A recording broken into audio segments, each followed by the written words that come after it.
Hey, what is up, guys? It's Dustin here with Life by the Horns, and today I've got a special guest, Mr. Nick Morrill, who is not only a friend of mine. Recently, we're partnering with one of their businesses to support them, and instead of me giving you the rundown on who he is, Nick, why don't you tell the people a little bit about yourself?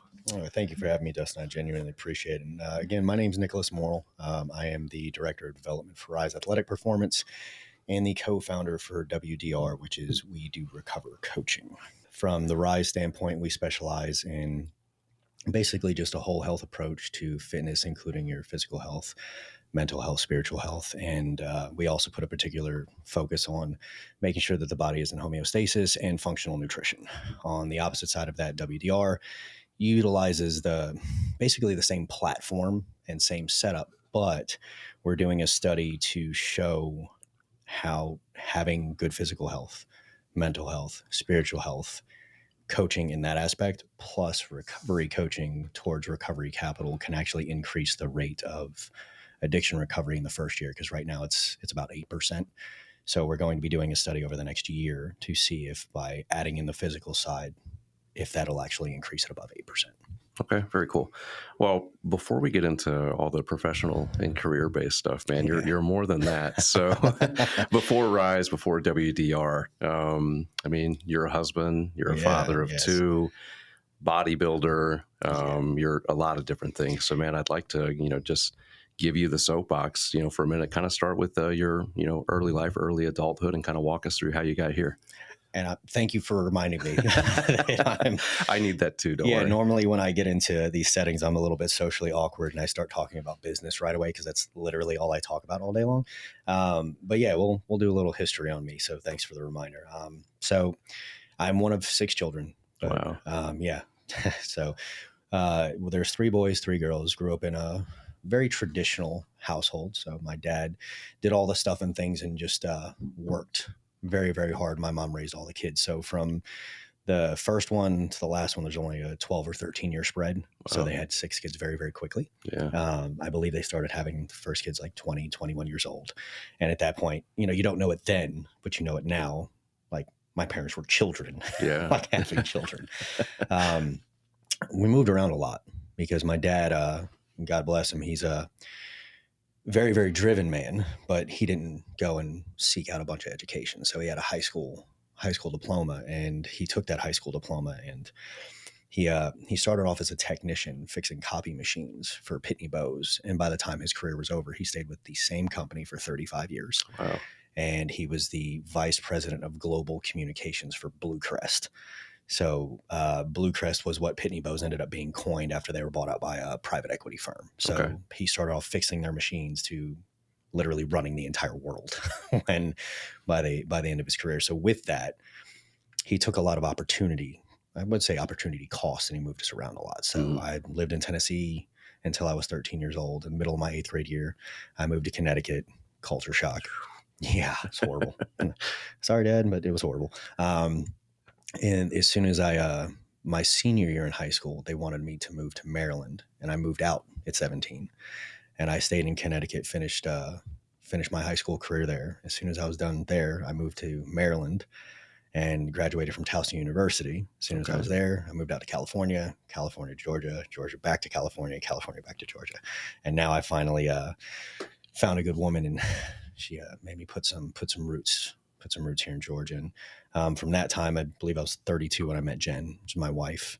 We were dated for 5 weeks, moved in together, and we were engaged by 8 months, married 2 years to the day. 2 weeks later, we were pregnant with our first. Now we have 2 children. I have a 5-year-old boy and a 3-year-old daughter, and we are trying for a third. So yeah, I'm a glutton for punishment, buddy. At 40 years old, I still want more kids. The plan was to have 5, and throughout that time, I did the regular thing that you, in a traditional household, you're taught to do, right? My dad only had a high school diploma, which means you will go to college. Mm-hmm. You will do better, right? So he raised me to like that college was the next thing to do. So I went and I did the college thing, and that led me into corporate America. That's what my dad knew, which was work really hard, follow the chain of command, do the things, climb the corporate ladder. And I did that until I was about 38, 39 years old. And I made it to executive level leadership. I ran multi-billion-dollar supply chains, did all the things. And I had more of an entrepreneurial spirit. Yeah. So that ended up with me leaving that, getting like with the support from my wife, leaving that at 39 years old. I left the salary behind and started working with Rise and moved up pretty quickly. And now I'm the director and do all the stuff and things. And that's how I ran into you. I think it was actually a Facebook post. It was a Facebook post indeed. Yeah. No, that's a cool story, man. I can definitely relate. But so much of your life, at least that I know, has been, revolving around health and wellness from a professional perspective. But earlier on in your life, is there something that shaped you to go that direction? Were you always all things gung ho, bodybuilding, health and wellness, or was there a pivot? There was definitely a pivot. And full transparency, it was not about health. It Okay. had nothing to do with it. When I was younger, I was very awkward, right? Okay. I was very, very heavy set. I was that husky kid, Mhm. all that stuff. And the world's not very kind No. to kids that are hefty when they're younger. So I got bullied a lot. And from that, I started reading, the muscle and fitness magazines and all those other things. I was Yeah. like, well, if I look like that, maybe people won't bully me so much. So you combine the moving around a lot, never having like a centralized group of friends, plus all the awkwardness, being overweight, having braces, glasses, and like all the things to get picked on, then also having a Southern drawl in the North. I was just, Yeah. eventually I got into the point where I was like, okay, I'm going to start lifting. And I distinctly remember I started dieting when I was in 8th grade, like wild, right? So started dieting then, started lifting through high school, and the bigger and stronger I got, the more people left me alone. And it was awesome. And I Yeah. was really good at sports because of it. And then when I went into college, again, it's kind of a shallow thing to say, but I didn't start getting in shape because I wanted to be healthy, and got in shape because I wanted women. And Yeah. so I ended up meeting somebody, and she was like, hey, you ever wondered what you'd look like with abs? And I'm like, oh, that's impossible. I'm big boned. Right. And she taught me how to diet. And I think I was like 22 or 23 years old. And I did my first bodybuilding competition. And from there, I was like, this is it. Yeah. Like I will stay in shape for the rest of my life. And then once I hit my 30s, then it was like, okay, these are what health markers are. Yeah. This is foundationally what's going to make me live longer. And then through that, we also had a family tragedy. My little sister passed away Oh man. from a brain aneurysm. And that kind of changed a lot of things from like a perception standpoint within me. So not only did I have, I wanted to live longer, I had that aspect going, Mm-hmm. but I also found out that the disciplines that I learned in bodybuilding kept me kind of safe, and it kept me away from doing anything that was detrimental to me just from a personal standpoint. So if I had my day-to-day programmed and I knew the things that I was going to do, it left very little time for me to do things that were stupid. So bodybuilding has literally been foundationally what's made me successful, not only in business, but from a physical nature. And then also, if you look at any type of interpersonal relationship or my marriage or anything, learning how to systemize towards a result, which is what bodybuilding is, has taught me how to systemize towards a result in business, my marriage, any type of other relationship that I have, and then also how I treat my clients and how I treat myself. So that's realistically how all of it started. It started very shallow. Yeah. And then from a foundational standpoint, it's literally where I learned how to do everything. It's where my work ethic came from. It's where my discipline came from. It's where literally building systems came from, solving complex problems, learning how to research, learning how to go get further education, all of it. Yeah. It all stemmed from that thing. Yeah, I love that. I think my story is similar, and I took a lot from that part of my life as well. But I've also found that in my life, it hasn't always been systematic and perfect. Have there ever been any times in yours where that foundation in which you've put in place, you've went down a dark road for a period of time and came back? Yeah. Well, in most cases, when you build your first foundation, right, and this is with anybody or anything, it's normally made out of Elmer's glue and popsicle sticks, right? You think it's a foundation, Yeah. you start to grow, and then you realize, hey, I built this on stilts. This is terrible. Okay. So when I built my original foundation, it wasn't necessarily based on education. It was like, okay, This is the experience that I went through. This is what I found worked. I'm just going to keep repeating that. And eventually that doesn't work because everything changes. But from being led down a different direction, since I built bodybuilding to be my foundation and everything was predicated on my physical being as my self-worth. Right. And all of those other things. Yeah, it's definitely led down some darker areas, and the extreme nature that bodybuilding is and being an entrepreneur and everything else. Most of us, I mean, I'll speak for me in particular, but most of us, it's either 0 or 160 miles an hour. And my boss and one of my best friends, Lloyd, he refers to me as a race car, right? So when you look at certain things or certain cars, you can say, okay, you have a Civic. It's reliable, gets you from point A to point B. If something like it can maneuver, it can go a certain speed, but if it gets in a crash, yeah, it's a fender bender, you're all right. Then you get something with forced induction, goes a little bit faster, can still maneuver, get you from point A to point B faster. Then you get into a Formula One car, so on and so forth. Then you have people like us. It's a drag car. You go from 0 to 300, straight line.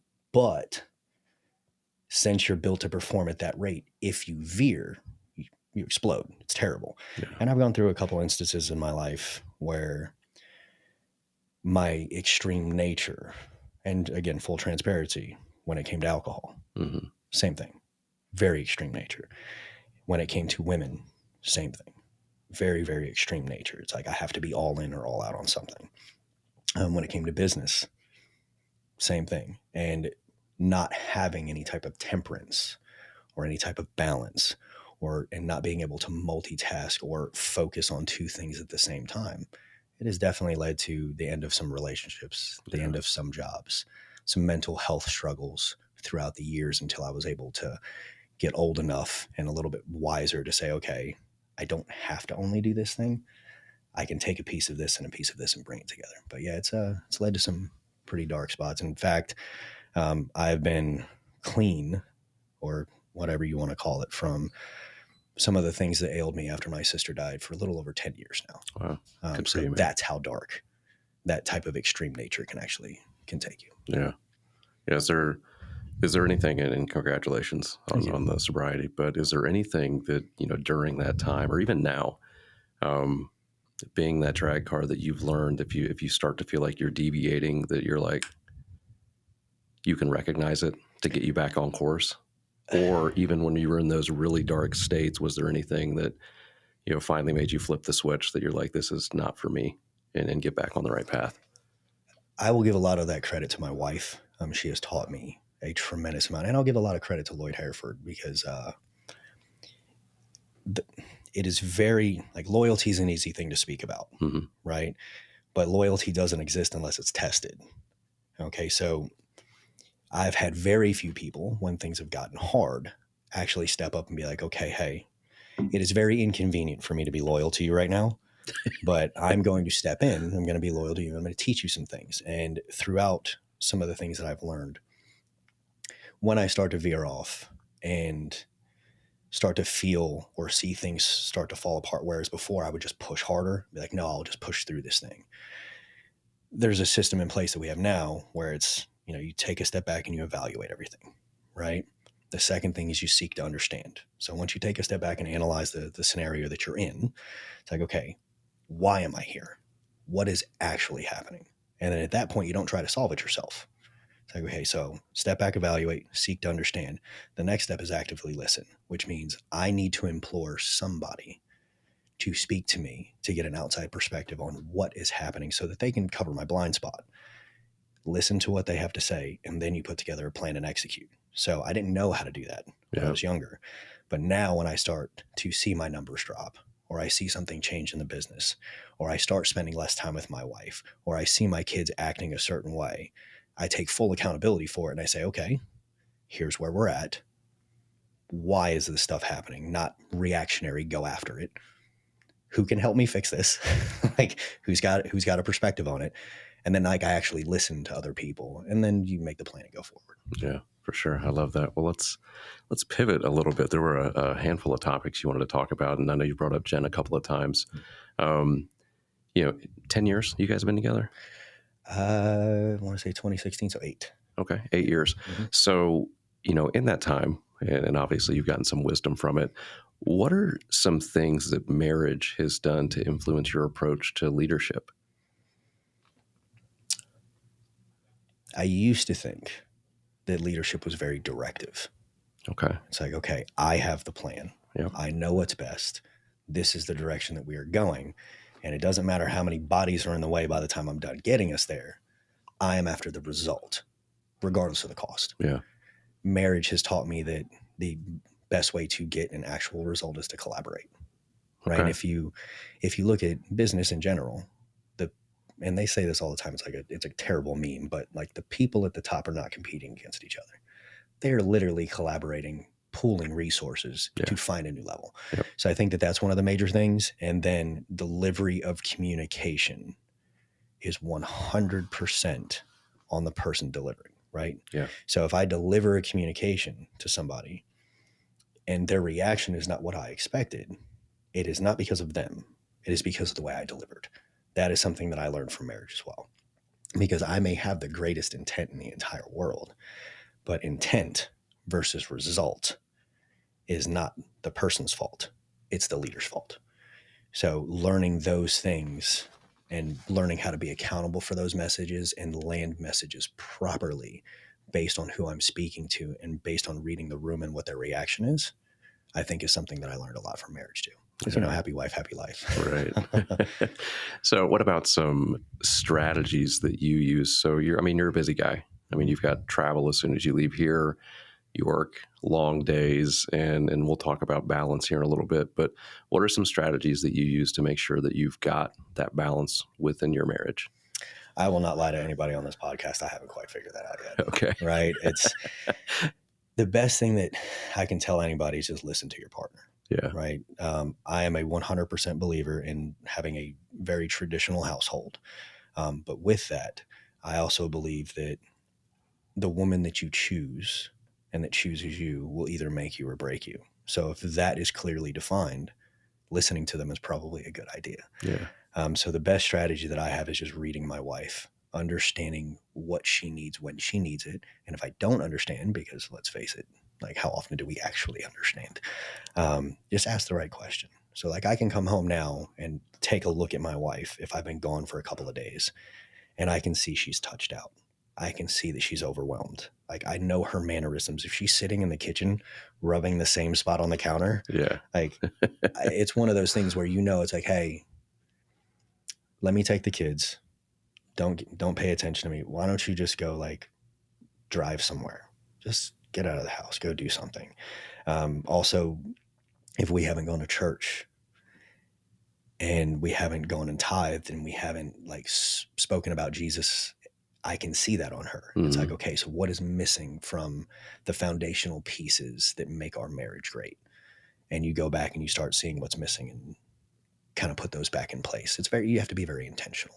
Yeah. So I think that just to kind of sum it all up, listening to your wife, understanding your wife, putting your needs second to actually fill her cup back up because that's what's going to make you successful anyway. Yeah. I think those are probably the best strategies that I have. And that's very few, I know, but that's what I have so far. Yeah. So are there any lessons, in this 8-year journey that you guys have had together that you've learned a lot from that have helped you guys build a better bond? Any lessons? Too many to think of. I think it's hard to narrow down when you say, like, okay, what lessons have you learned?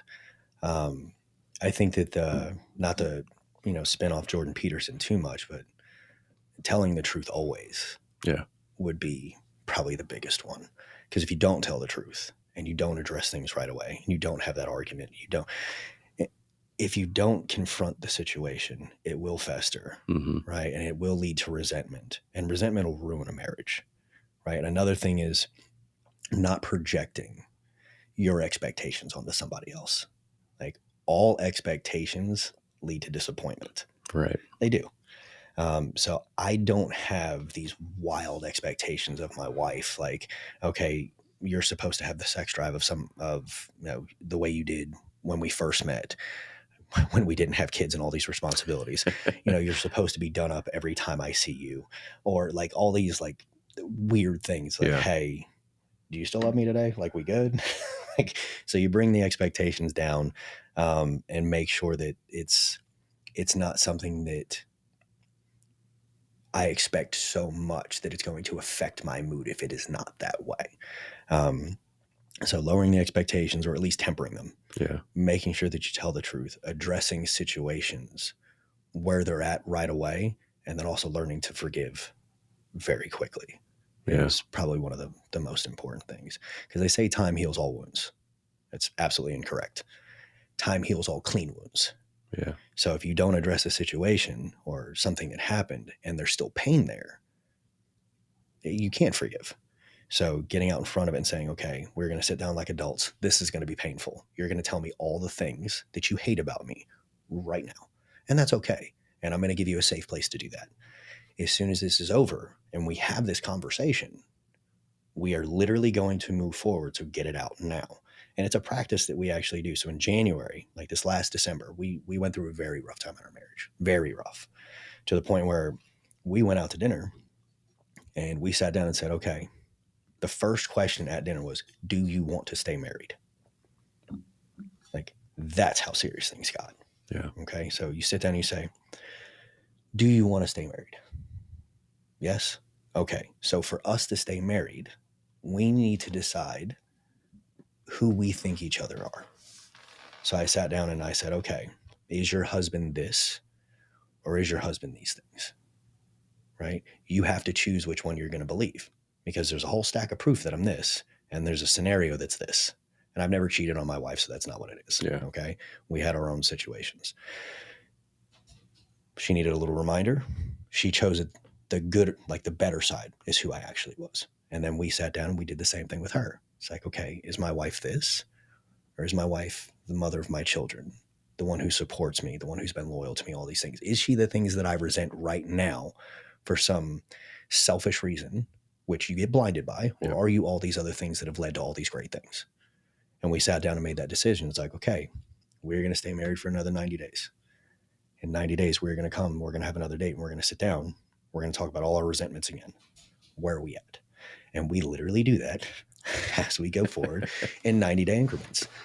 So I know that was a long answer to a very short question, but I think that open communication, telling the truth, not setting super high expectations that are unrealistic and projecting them on them, and making sure that you address situations where they are at so that you can move forward and forgive, will make you have a successful marriage. No, that's good advice. That's good advice. And I'd love to go from something that's kind of heavy to something kind of funny. So Amanda and I, we've been together for about 10 years, and things have not always been like they are now, especially financially. I remember back, in the early days, and much like you, we moved very quickly in our relationship to, meeting, moving in, and then moving to a new state and all those kind of things. But there were times that I remember, like, we had to get groceries for the kids, and I'm, collecting change and going to the Coinstar. And that's not how life was for me before that. So it was really different. But I know you shared a story with me about a microwave. Yeah. I'd love you to share that, man. That's a good one. Yeah. So when I met Jen, and I'll give you guys a little backstory on how we met and how much this woman has meant to me since the first time I saw her. It's because it's very weird, right? So I met Jen the first time, like October of 2015, I want to say. She had come to the gym. She was working out with a friend of mine, and I was just awestruck by her. I was like, I don't know who you are, what you are, whatever, like, but I need to know who you are. And it wasn't even from like just a physical attraction. Mm-hmm. There was that, but like plus something else. So I went over to the guy. I'm like, hey, like, who is this person? He's like, oh, this is Jen. I'm trying to holler at her. And I was like, oh yeah, well, when that doesn't work, because it's not gonna, like, she's mine. I'm telling you right now. So I like forced my way in, worked out with him, and we didn't see each other for another couple of months. I didn't like ask for a number or anything. I saw her. I was 5 weeks out from a bodybuilding show in Tennessee, and I saw her again at the gym. And I waited for her. She walked down. I was like, hey, do you remember me? She said, yes. I was like, look, I'm not going to get your number in the gym because I think it's super creepy, but here's my name. look me up if you ever want to talk. She sent me a Facebook message like before she left the gym. We started talking. At that point in time, I made $12.90 an hour and I was renting a room in a basement. I had no money, Yeah. like none. Now, I'm obviously not going to tell this woman that because she's independent. She's gorgeous. She's God-fearing. She serves at church. I'm like, oh my God, talking about outpunting your coverage. Like, there was no reason for this woman to ever like even come near me outside of the fact that I was in tremendous shape and I was nice. Right. So with that, like I told you, we moved in with each other very quickly, but we had nothing. So and when I say nothing, I mean literally nothing. We had a 37-inch TV. We had no living room furniture.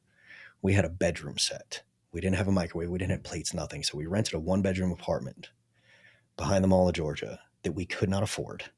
We needed $585 a week to pay our bills, and we could not afford it. And we would sit on the living room floor on Tuesday nights, which is when the new Redbox movies came out. We would go to Redbox. We would spend the dollar, and we sit literally in the middle of the living room floor. And she was happy with it, right? Went to the dollar store to get our plates. Like, she was good. The one thing that she didn't like is we didn't have a microwave, and we always had to reheat our food in the oven. So I remember I was like, we'll go get a microwave. I don't know how much microwaves cost. At the time I'm broke, right? We go to Walmart and we're going through and we get to the microwave section. And I remember there's a microwave for $30 and then there's one for 60. And I'm like, please, for the love of God, choose the $30 one. Like, and again, Jen doesn't know. She doesn't know how broke I am. She looks at the $60 one. I'm like doing the math in my head, like, okay, I have to drive back and forth to work from behind the Mall of Georgia to Monroe. I make this much money. I drive a Jeep that has 260,000 miles on it. Gets like 10 miles a gallon. Like, I'm basically screwed, And at that moment, I had to make the decision of, okay, do I say no to her, which is the responsible thing to do, or do I just eat less? That's like where I was in life. And I think that was like the first unselfish move I had ever made. And it was also exactly when I decided that I was going to marry her, because I was like, I will literally eat less, buy you this microwave. I didn't tell her, bought their microwave. And to this day, that I make plenty of money now, and she has everything she's ever wanted. The microwave is the most important thing in my mind that I've ever bought her. And I made her a promise. As we did the microwave and some of the other things, I told her that eventually, and this was like the promise from a financial security standpoint that I could make to her, I'm like, eventually, one day you will not have to look at your bank account when you go to the grocery store. It wasn't like, hey, I'm going to buy you this big house. You're going to have this great ring, or any of these things. I was just like, where I was at in life, I was going to work hard enough to where when you wanted to go get groceries, you don't have to look in your bank account.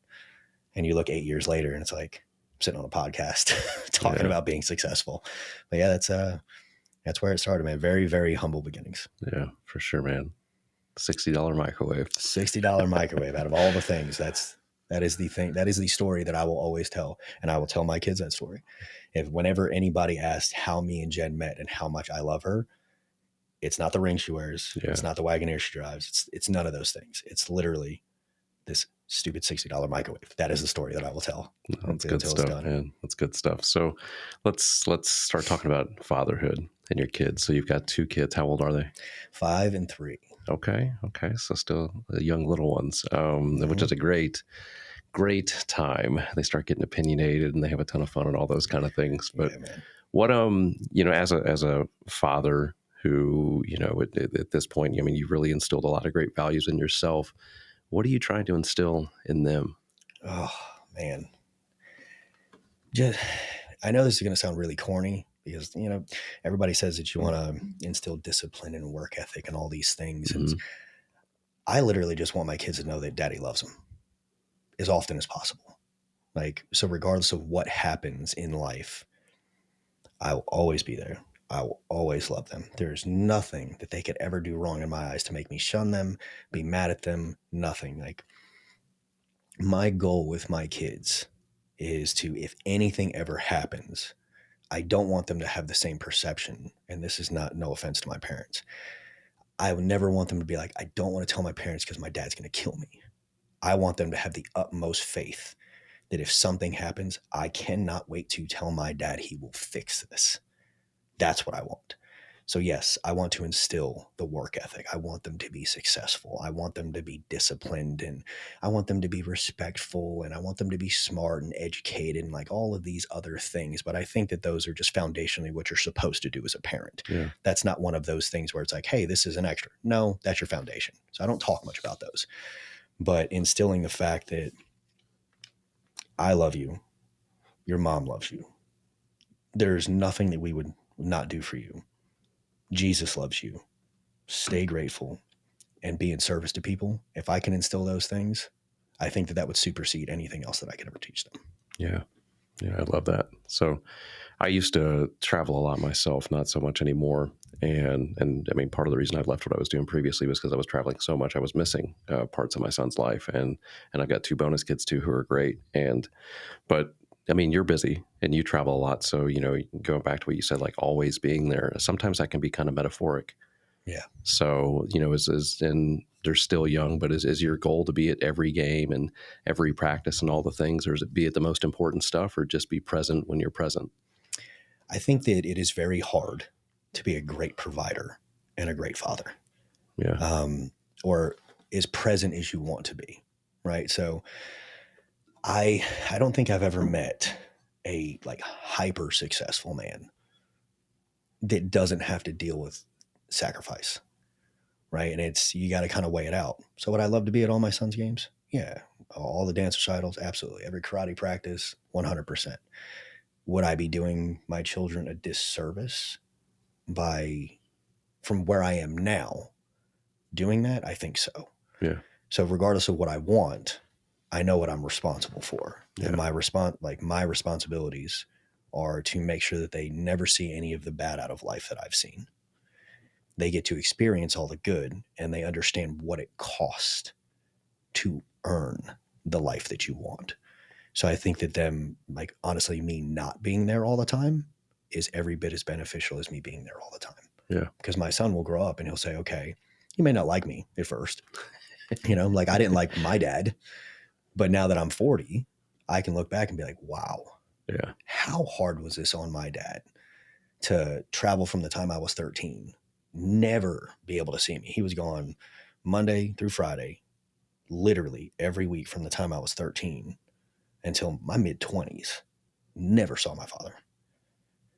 And it creates a little bit of anger because you're like, hey, where were you? And then you get a little older and you're like, wait a second. Mm-hmm. Every advantage and opportunity that I have had to be successful came from your sacrifice. And I think until you're a parent and you understand how much it hurts to be away from the kids and how much you long to be around them and you miss those hugs and you miss being able to like put them to bed, I think that until you understand how that feels, you don't really understand the sacrifice. And I know that my son won't understand it and my daughter won't understand it right away.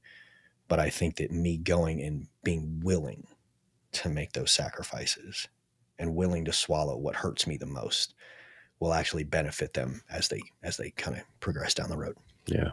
Oh, that's good stuff, man. What are some of the most rewarding aspects you've had so far being a father? God, just the way my son talks. Yeah. Yeah. Kids are crazy, especially little boys. Like, yeah. And I mean, your son's the same way. He just did a podcast with us. It's hilarious. Yep. Like, so, and I watched the podcast. He sits there and he talks like, okay, so what did you do after? Oh, I did it again. Of course you did. Yeah. Of course you did. Yeah. And I get to watch my son and know that he's paying attention to me and things that I didn't know. You learn more about yourself and how the world views you through your children. Yeah. Right. So I have certain mannerisms and a certain way I carry myself. I think I carry myself in a very soft manner because I'm intentionally trying to be soft. Yeah. But apparently it's not perceived that way. So my son, he's just like overly aggressive towards being protective of my daughter and my wife. And I'll give you a little example. So I always tell him when I leave, you're the man of the house. I mean, it's just a thing to say. Mm-hmm. I didn't have any vague concept that what he would take that as. So what he does is he mirrors what I do. but I never paid attention to it. So Jen, we have the Ring little doorbell or whatever, so you can see who's out on the front porch. If you guys don't know what a Ring is, I don't know where you've been. Yeah, I don't know where you've been, but just under the small circumstances, you don't know what it is. A doorbell, but a camera, right? So the Ring doorbell goes off. I'm not home. Jen sees it's Amazon, but Knox hears it goes off. He comes storming in the room. He's like, who's at the door? Jen goes, she's like, I don't know. Maybe it's a bad guy. Just trying to see what he would do. Yeah. So he comes to the front of our bedroom door and he's like, you guys stay here. I'm going to go check this out. I'll keep you safe. Starts going down the stairs. Jen's like doing the whole hand over the mouth thing, trying not to laugh. She comes to the top of the stairs, knocks at the bottom of the stairs. He turns around. He goes, no, I've got this. Stay in there with Atlee. You'll be safe. And then he looks at the front door, balls up his fists, takes a big deep breath, walks down, opens up the door, jumps out of the front door with his hands up like he's getting ready to swing on somebody. Like, dude, you're 5. Yeah. Like, what are you going to do? And then he turns around, he goes, it's just Amazon. You guys are safe. So I think it's very funny because those are things you don't pay attention to. Mm-hmm. Same thing. Somebody came on my lawn. Comcast came and they were digging up the front yard because they're putting in fiber wire or whatever. Yeah. He storms out of the front door. Hey, what are you doing on my property? What are you doing? This, that, and the other. It's like, okay. So apparently that's how I act. I thought I was soft, but I guess I'm not. And another example, Jen went down, we have a community mailbox. I am very protective of my wife. If any man, because my wife's tiny, right? She's 4'10", like 115 pounds. You can't come within, 6 meters of her without my radar going off and me cutting you off. It just is what it is.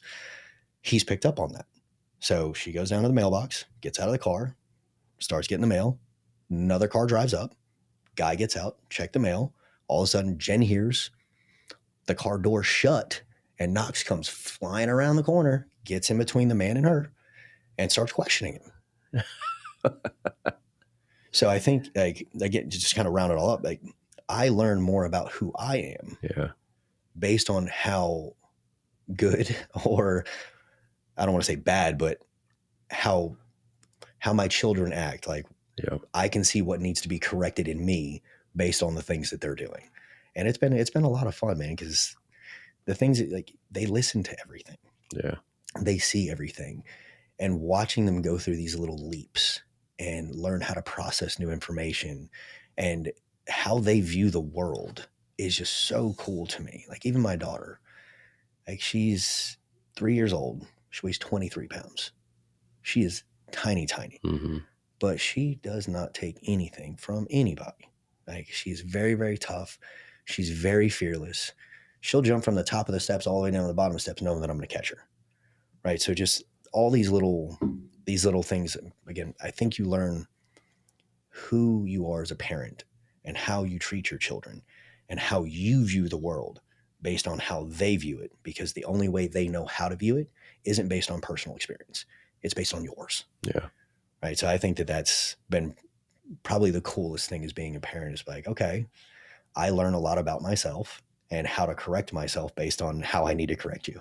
Yeah, it's a mini you, man. It's terrifying. It is terrifying. Yeah, I mean, it's great when you see the good, and then, but when you see some of the not so good, it's like, wait a minute. I even laugh now. My son even holds Amanda and I accountable to all things our diet and stuff. If we go to touch something we're not supposed to, he's like, Did Nick say you guys have an off day? Because you're not supposed to eat that. And I'm like, oh, you're correct.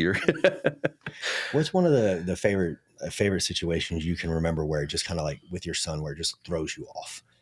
You're like, where did you learn that? God, there's too many. One, we've had it on video. It's embarrassing to admit. I don't think I've done it yet on here, but I generally curse a lot. Mm-hmm. More for emphasis than anything like, derogatory and mean. But when he was 2 years old, Amanda is sitting in our bathroom holding him on her side, and she's videoing him, and they're walking through the room, and he's like, fuck. And she's like, oh my God, I don't think you know what you're saying. William, stop. Fuck. And then I get this sent to me while I'm at work, and I'm like, I'm laughing at first, and I'm like, oh God, This Mm-hmm. is not good. And again, Yeah. just mirroring stuff that I've done. But man, I don't know. I think like everything he does just amazes me. Like, I mean, he's 7 years old. He knows multiplication. We Mm-hmm. were showing my brother the other day some of his amazing math skills. I'm like, hey, man, show me your multiplication. He's like, I've known multiplication since I was 5. And I'm just like, dude, and I'm great at, basic math. But no, I mean, just the way he carries himself, his vocabulary, he's got such a tender heart. Yeah. Which is, I mean, for me, yeah, I mean, it's in there somewhere, but not nearly as tender as it was when I was young. But I mean, he's so protective of his mother. Like if I ever do actually, let me rephrase this. If Amanda ever does anything that I'm like, hey, William, look what mom just did. Somehow it's my fault. Oh yeah. Somehow it's always my fault. And he'll be like, Dad, what did you do? I'm like, no, mom seriously didn't. He's like, no. And I'm like, man, yeah, okay, teacher's pet over there. But no, he's just such a good kid. And, going back to the podcast that I did with him like 2 weeks ago, I didn't script anything. I mean, I literally sat down with some just funny questions for the kid, but even to hear some of his responses was just like, man, it was just cool to be like really in his head for a moment. So yeah, I don't know. It's been cool. There's a certain amount of quality time that you don't get to have, like doing what you do. And it's when you get to sit down and actually have a conversation with your son, it's probably, I don't want to say alarming, but it's probably, what's another word? Enlightening. Yeah. You get to see it. It's like, okay, this little human is awesome. Yeah. Like everything that he's saying, like it just makes you fall in love with him a little bit more because you actually get to be intentional and spend that time. And I'll ask you a question around that because your son, just like you said, very tenderhearted. Mine is too. For me, it scares me, right? Because I know what the world is like. Yeah. And the higher you climb, it gets more and more competitive and more savage. And there's more angles that people are trying to play. Like we're all playing the same chessboard. We're just trying to become a different piece, right? So when I look at my son, I'm like, oh man, like he's soft. Like, I mean, it just is what it is. Like he's just soft. Does the life that you're providing for your family worry you from an aspect of, okay, as my children get over, am I going to let them see enough pain to where they will actually have an edge about them and can protect themselves? Yeah, no, I think that's a good question.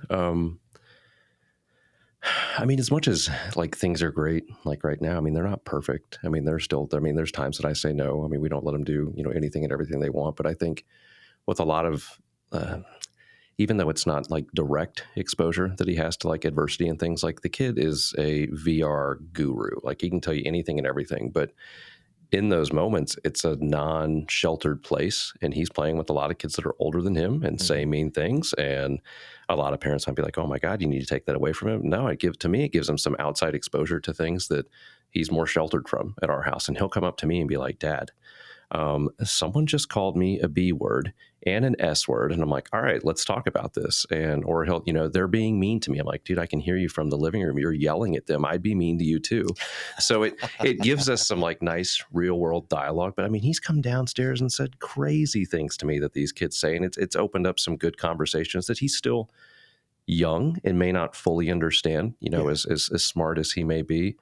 But I know even though he may have a nice life, and he's not absent anything that he really wants, I don't really shelter or protect him from anything. I'd rather him live through it and then have conversations with him. But I mean, the reality is he's going to crash and fall at some level. Yeah. As he goes through life, it's just going to be different than, maybe you or I when we were earlier on. Yeah. I try to avoid. Right. Yeah. And it scares me because people, they'll look at me and be like, hey, oh, your son's just like you. Your son's just like you. I'm like, oh my God. Please no. Like, please don't let this happen to my son. I don't want him to be like me. Like there are certain aspects of me that I would wish that anybody would have to a certain degree, just not to like the extreme degrees. So we're both raising kids. Obviously the work-life balance is always hard because the way you and I are programmed, it's like, okay, I need to be the best at business. I also need to be the best leader. I also need to be the best dad. I also need to be the best husband. I also need to be in shape and all these other things. When it comes to our kids, the world is changing, Mm-hmm. and we don't have to, like, we're going to go down controversy road because I just feel like talking about it right now. No, We don't go have for to it. air it or whatever. The world's changing. And for traditionally masculine men trying to raise kids in a traditional household, there are going to be conversations that we have to have that we probably shouldn't, like, actually, I know we shouldn't have to have because it's stupid, but there are, whatever, I don't care if you like me or not. They, in the world that your kids are growing up in now, how do you prepare yourself to have certain conversations about things that society is pushing that are not real? And I'll give you an example. Okay. Okay. If you have a response, you can go ahead and go run for with it. it. So we went to the park, I want to say like 3 or 4 months ago. Mm-hmm. Right. And we're out in Jefferson, and there's a little 13-year-old girl running around, 11-year-old boy chasing her or whatever. They climb up to the top of that little cable thing, and you could tell that the 11-year-old wants to talk to the 13-year-old.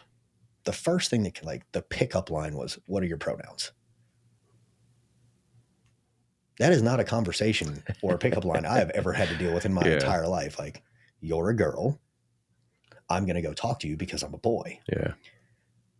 Unfortunately, or however you want to call it, again, I'm not trying to be rude to anybody or whatever. These are my beliefs. But how do you prepare yourself to have these conversations when you know that the conversations in school are going to be more inclusive than the way that you may view them? They're definitely more inclusive than the way that I view them. Now, I'm trying to be soft when I talk. Yeah. So for me, I mean, we even had, I don't even remember what the exact scenario was, but, and we live in a really nice place, but something happened at the school that really pissed my wife off. And I remember her saying, like, if this doesn't change, like, I'm going into the school. And I'm like, yeah, go for it, honey. But I'm a realist. So, I mean, and for me, because, especially my son and my stepson, I mean, we're all kind of on the same level with these things, and my stepdaughter as well. But if they came to me and they're like, hey, so-and-so in my class says they're a girl, but biology says they're a guy. Like, sure, we can have a conversation about, hey, they may identify as this. I identify as green today. But, the reality is I am a man. And that's because, of this. I mean, we can talk about biology because it is what it is. For him, like my son who's 7, I could give him a really simple analogy. I'd be like, hey, William, and that's not true. That would be like me saying this: 5 times 2 is 163. And he would be like, what? It's 10. I'm like, exactly. I can say it's 163, but it is not correct. Mm-hmm. The fact of the matter, it is 10. Do you understand? And he'd be like, oh, okay. But I would also tell him that, at the end of the day, them identifying as whatever they want to identify as, it's not hurting me. They can do that. Mm-hmm. At the point that they cross the line, though, and for some reason there's something that's inappropriate, like I mean, some people may disagree, but a guy that identifies as a female that then goes and uses the women's restroom, I think that's crossing the line. There probably needs to be a safe place for them, a unisex one with a lock that only one person can go in, and people may think I'm wrong, but that's what I believe, and I'm just going to try to instill in them realistic expectations, what is real in the world. And there are a lot of facades and different things that are out there, but that's just my take. What about you? I'm in agreement with you. I think that my response would probably be a little bit harsher, because the way that I view things is, it's in, how do I say this properly? Being good is not necessarily the absence of evil. It's actually pushing against it. Right. So having a conversation with my son, like, just because they say this thing doesn't make it true. I will have that conversation, but I will also have another one, where there is a very clear, defined line, and it is his partly his responsibility as a man to not allow any of that within his circle or within his environment. And I think it's probably a line that I'm going to have, like a crossroad that I'm going to come to here soon, right? Where Jefferson has done a great job of, not getting some of the and it's not about the people. I love all people. Do what you want to do, live the way you want to live. I do not care. When it comes down to education and what's allowed and what's safe, it has no place in school. My opinion, nobody has to like it. Instead of me being like, okay, as long as it doesn't affect my son because I'm able to do this thing, that won't be enough for me.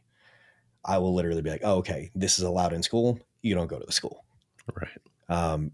And I'm always interested to see people's takes on it because, again, I'm a Christian. Like, I love everybody. I will never hate a person. I don't have to like their sins, but their sins are not my sins. I have my own. Yeah. Right? You do your thing. At the end of the day, we're all going to go to the same one of two places, right? And I think that everybody will end up in heaven. Like, you just accept Christ, be forgiven for your sins. It is what it is. I don't care what your sins are in this world, but I 100% refuse. And I am adamant about refusal. You will not project that. You will not teach that. None of that will exist around my son. Like my son, if anybody ever followed my daughter into a bathroom, that whole family line, like the whole family tree, it may have an issue. But with my son, I think that as a man, you should be taught that it is also your responsibility, outside of not just accepting things, but to make them right. And that is just, it was a topic I wanted to bring up because there have been certain situations arising here recently where I've been faced with these choices where, things are said in front of my kids. There are questions that come up. There are scenarios that have been tried to be swept under the rug at some of these schools, but I'm friends with a lot of the police officers and things like that. And they tell me about it. It's like, it's spreading a little bit more. And I always like getting other traditionally masculine men, like their views on it, because it helps me temper my own. Like, where mine is always like, hey, extreme conflict always. Yeah. Maybe I'm not in the right on some of these things. So I wanted to ask you how you would, I use the word protect, but how you would educate your son, because I would probably use some of the same tactics with my own children because I respect you like that. So well, I think, and you may not even agree with this, but I think it's our job to educate. And I mean, whether it's in school or our house, like it's an indoctrination. Like we're trying to create some sort of structure, and one may be a little bit more radical than what I would like. But I know at the end of the day, it is my job to show the way. And then as a good father and a good leader, hopefully they follow said way. But I mean, even my wife has asked me this, like, hey, what are you going to do if William's gay? And I'm like, well, he's going to have the same damn rules that if he was straight. And none of that shit happening in our house. Yep. And I'm still going to love you anyway. Yeah, absolutely. So, and then for some people, highly masculine men, it's like, oh, not my son. So I think that, and that is a good scenario to bring up. And I brought that up to somebody before. Like one of my old bosses, Matt Getz, very devout Christian. Yeah. Does not believe in that. And I was like, okay, you may not believe it, but what if it was your son? Do you love him any less? And he had to sit down and ponder on it. It's like, no, you don't. Like, you're never going to love your son less. But there's a difference between, hey, this is my sexual preference. Yeah. Versus, I'm a cat. Right. Right. Yeah. And I think that is that side of it. Not necessarily, okay, am I going to be gay or straight? Yeah. Like, I'll deal with that. Like, as it comes, but I'm never going to love my kids any less. But what I will not allow, and I can tell you this openly right now, is I choose to be a girl. No. Right. That's not an option, right? You don't get to choose those things. And I will, it's just one of those very weird subjects right now where it's like, I see other parents like, oh, like my son says that they're a girl, and I'm sitting there listening. I'm like, and they're too young to even. Yeah, it's like, and they feed into it. I'm like, are we doing this? Like, is society, like, is this a real thing that we're going through right now. Like some people are cats, some people are dogs, some people like every kid went out in the backyard and wanted to be a Tyrannosaurus Rex. But guess what? When you came inside, Yeah. you're back to being a human. Yep. And I know this was very off topic, but it was a conversation that had come up. Like, what is your stance? It was in one of my men's groups at church. It's like, Yeah. what is your stance on this thing? And I'm like, there's only one. Yeah. And I won't shame anybody. You know, you parent the way you want to parent, you do the things you want to do. But I feel it's my job as a father and as a man to say, okay, not only will I educate you on these things, but I will also give you very clear direction that if you try to go this way, that is not an option. Yeah. Like that's just not the thing. Will I be able to make the effect that I want? I don't know. But I think it's but as a parent, I mean, you can again only show the way. Yeah. And you just gotta hope that, they follow the path. But yeah, man, it's weird being a dad now. Yeah.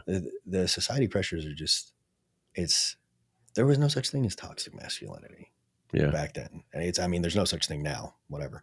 But like there's masculinity and then there's just being a toxic human. Yep. But I think that the pressures that are on you and I from a leadership standpoint in business, in fatherhood, in marriage, they're just very different than the way they used to be. And I'm always interested to hear everybody's take on it because it's like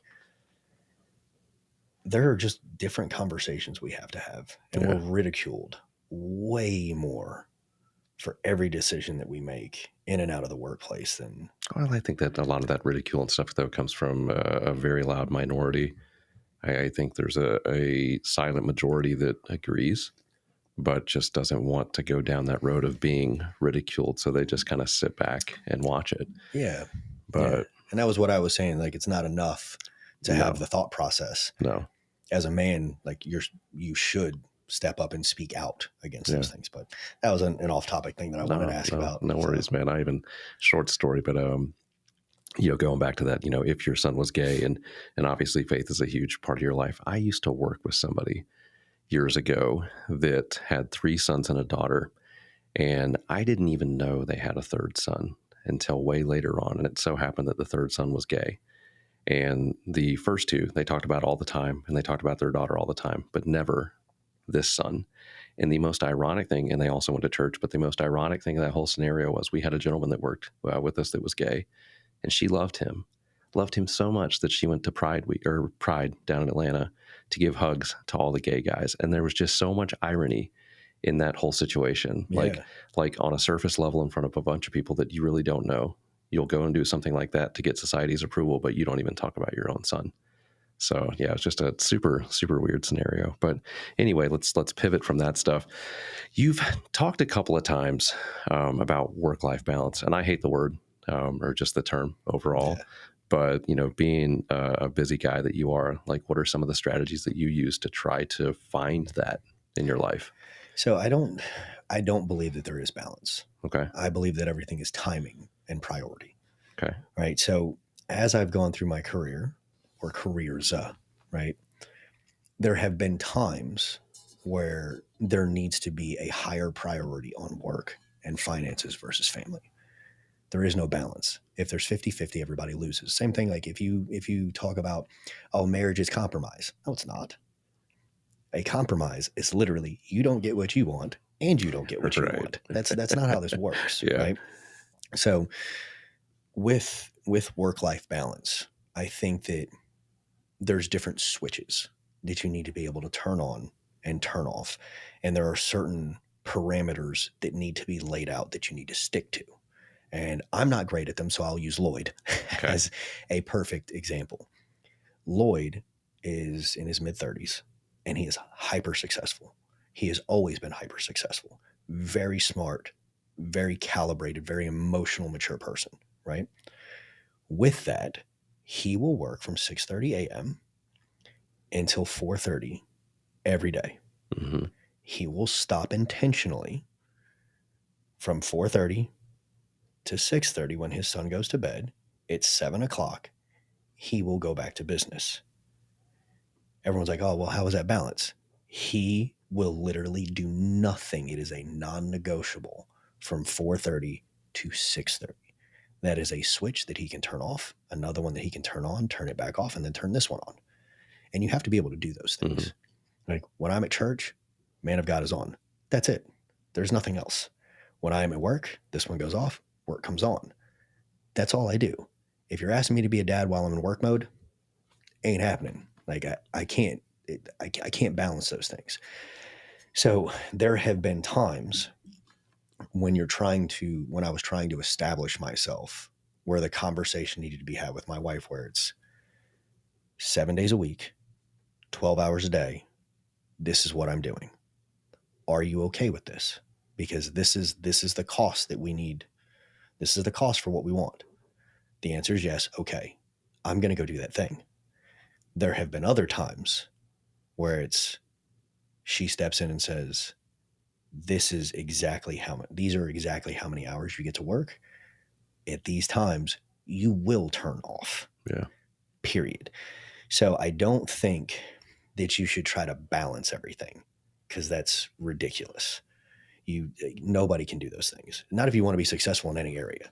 I think that there needs to be clear set expectations of when you are doing anything, you do it 150%. You are all in all the time in the allotted time for that thing. Yeah. When you are not doing that thing, you need to be 150% into whatever the thing is that you're doing. Yeah. No balance. Work is work. You want to be the best at what you do, you have to be 100% engaged. And sometimes that is months of just work. From the time I was 32 until literally my 40th birthday, there was nothing but work. Nothing. No honeymoon. There's been no vacations. There's been nothing. Because I wanted to go from $12.90 an hour to where I am now. Yeah. And I'm not where I want to be yet, but I'm far enough along to where I can utilize the things that I've learned to be a little bit more efficient. But in that 7-8 years, there was no balance. Yeah. It was all work. Now I work 6 days a week, 14 hours a day. That's by choice. I will take one day off because that is what is agreed upon with me and my wife. And then like a half day somewhere else. Yeah. But in those times, it's Jen, my kids, and that's it. So no balance. It's a shift. Yeah. Anybody who says that they have work-life balance, you're not trying hard enough. My opinion. Well, or if they do, they're at a point in their life where they weren't doing it before. Yeah. So it was all things work before, and now they've made enough passive income or whatever in order to get to that place. But or at least it's synonymous to what you're saying, but I love to call it harmony, because there are seasons and there's an ebb and a flow. It's just never equal. And so like early on in my professional career, especially when I met my wife, I spent all the time working, and it was 6 days a week. From 6 in the morning, you were available till 11 o'clock at night. Mm-hmm. And that's just how it was. And although I was at home, from 6 till obviously through the evening and into the night, if my phone went off, if I got an email, a text from a client, a customer, anything, like, you took care of it. And that created some definite friction in our relationship. And it got to the point where, Amanda and I had to, it really was, I don't want to say a lose-lose, probably a win-win, but definitely a compromise that we made between the two of us. We just said, look, when I'm at work, I am at work. You can text me, you can shoot me an email, but understand I may not get back to you till 8 hours later. If it is an emergency, call me and I will stop everything and take care of it. And the same goes for the teams that I lead. When I am here, I am yours. Whatever you need, I'll help you with. Mm-hmm. However, when I go home, you can shoot me a text, you can send me an email, but understand that I may not get back to you. But if you need me now, call me. And if they call me over something silly, I'm going to ask them a question real quick. Is this an emergency? No, you know what to do. And that's the end of the conversation. And for us, that's really allowed me to be present and spend, undivided time and attention. Although it's not a ton of time, it's still real time given, mm-hmm. versus that illusion of, oh, I'm here with you. Yeah. And you're doing this nonsense. And that's just not something that, we live by anymore. It's been super helpful for us. Yeah, and I don't think that's a compromise. That's, again, it's a clear expectation. Here's the agreement. Here's the switches. Right. This is the thing that we're going to do. And I think that anybody young in their career, new to success, or getting to a new level of success, because I mean, realistically, success is, you can define it in a whole bunch of different ways, right? But whenever you get to the next level, there's always sacrifice, time, and more of your total time allotment towards becoming proficient at that thing. Mm-hmm.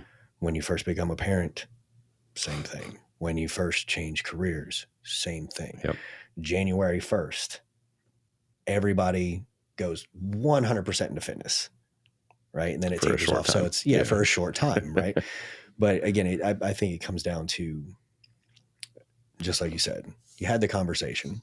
Within that conversation, here's the parameters, and then you stick to the parameters.